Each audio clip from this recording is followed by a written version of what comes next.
दोस्तों, मैं नील जोधपुर से आज आपको कहानी सुनाऊंगा रहस्यमय। यह घटना इंग्लैंड की है। यह सन 1614 की क्रिसमस की एक शाम थी। कड़ाके की ठंड के बावजूद वहां के निवासी अपने प्रिय त्यौहार की तैयारियों में व्यस्त थे। उसी धुंधली शाम को लंदन से सुदूर ब्रिस्टल गांव में बाल्ट परिवार भी खुशियां मना रहा था। यह उस परिवार में विलियम्स बाल्ट, उसकी पत्नी एनी और 3 बच्चे थे, जिनकी देखभाल करने के लिए एक वृद्ध नर्स भी थी। घर का नाम था आकेवले हॉल। दक्षिणी इंग्लैंड में बसा ब्रिस्टल गांव ऊंची ऊंची पहाड़ियों तथा घने जंगलों के लिए प्रसिद्ध था।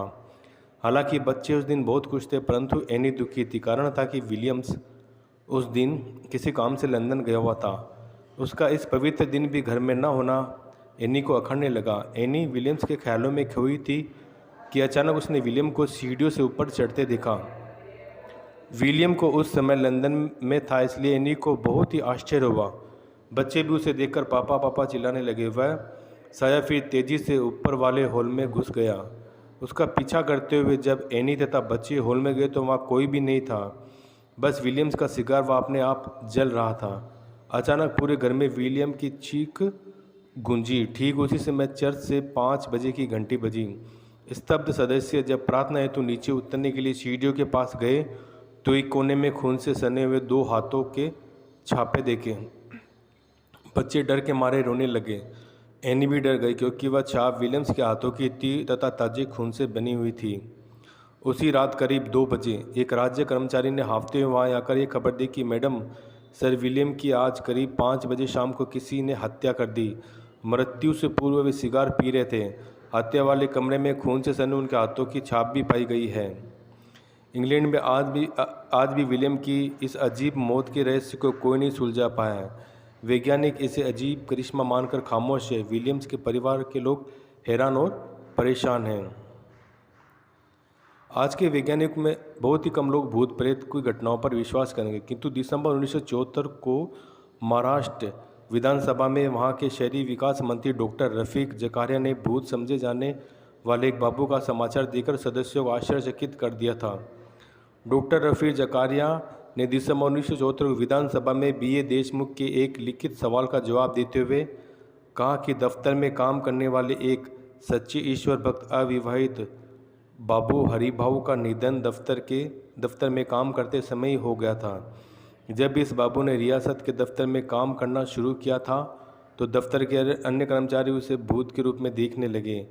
जब तक वह बाबू दफ्तर में काम करता रहा, वहाँ का काम फौरन निपटता रहा। दफ्तर का कोई भी काम शेष नहीं रहता था। इतना नहीं, जब तक वह बाबू दफ्तर में रहा, वहाँ का कोई भी कर्मचारी ना तो कभी परेशानी में पड़ा, ना ही वहाँ पर कोई देवी आपत्ति आई। डॉक्टर रफीक जकारिया ने विधानसभा में बताया कि दफ्तर के कर्मचारी भी भूत बाबू को संतुष्ट रखते थे। उनको संतुष्ट करने के लिए प्रति साल श्रावण के महीने में रियासत के खर्च पर 1001 ब्राह्मणों को भोज दिया जाता था। यह भोज भूत बाबू की मृत्यु तक जारी रहा। इस भोज के लिए कुछ धन तो सरकारी खजाने से दिया जाता था तथा कुछ धन स्थानीय लोगों से चंदे के रूप में लिया जाता था। भूत बाबू की मृत्यु अक्टूबर 1974 में हुई। डॉक्टर रफ़ी के अनुसार भूत बाबू की मृत्यु के बाद दफ्तर के कार्यों में काफ़ी शिथिलता आ गई थी। ये घटना 10 अक्टूबर 1931 की है। हंगिंटन, न्यू जर्सी, अमेरिका में फुटबॉल मैच की तैयारी चल रही थी। यह मैच अमेरिका की 2 प्रसिद्ध टीमों के बीच होने जा रहा था तथा अमेरिका के तत्कालीन राष्ट्रपति हर्बर्ट क्लार्क हूवर इस मैच में एक दर्शक के रूप में शामिल हो रहे थे। इन्हीं दिनों अमेरिका ने एक हवाई जहाज़ तैयार किया था जिसका नाम था USS अल्करान। यह अमेरिकी विमान फुटबॉल मैच के उद्घाटन समारोह के दौरान ही अपना पहला सार्वजनिक प्रदर्शन करने वाला था। आम लोगों के मन में विमान को लेकर बहुत ही उत्सुकता थी।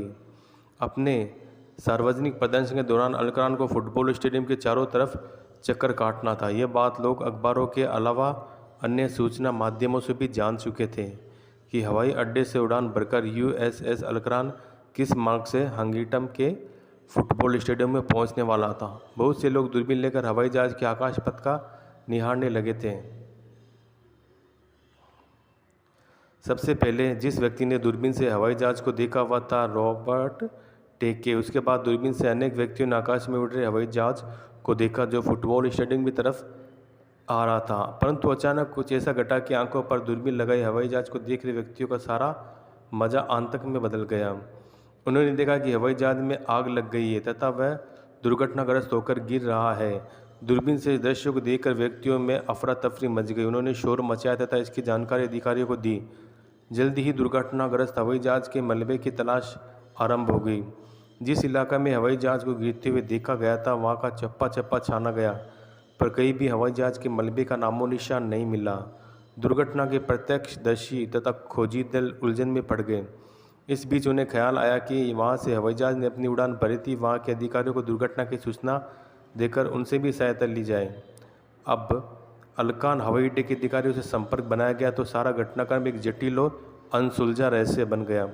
अलकरान हवाई अड्डे के अधिकारियों ने बताया कि जिस हवाई जहाज के दुर्घटनाग्रस्त होने की बात कही जा रही है उसने तो अभी तक उड़ान ही नहीं भरी।